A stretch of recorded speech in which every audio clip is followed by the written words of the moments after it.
বন্ধুরা, তোমার সকলকে স্বাগতম তোমাদেরই চ্যানেল ডাব্লিউবি প্রাইভেট টিউশনে।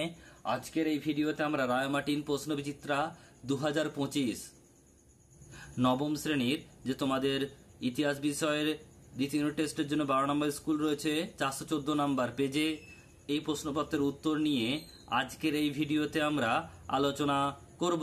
তো চলো ভিডিও শুরু করা যাক। একের দাগে সঠিক উত্তরটি নির্বাচন করো।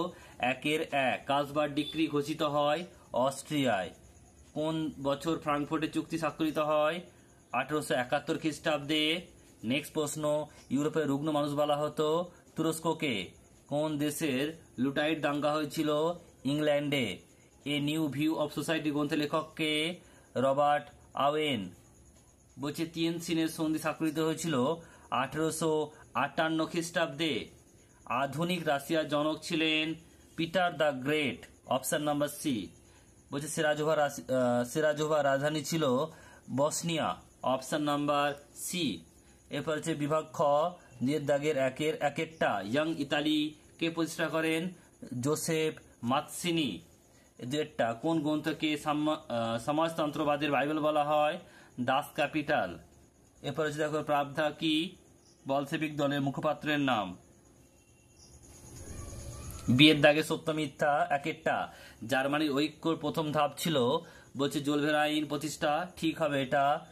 বলছে ইউটোপিয়া গ্রন্থের লেখক হলেন টমাস মোর। এটাও ঠিক হবে।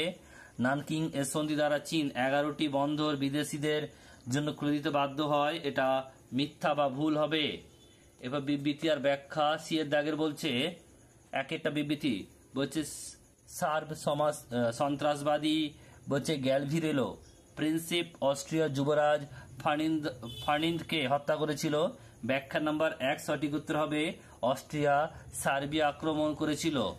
দুয়েরটা বিবৃতি বলছে 1921 খ্রিস্টাব্দে লেনিন নতুন অর্থনৈতিক নীতি ঘোষণা করেছিলেন।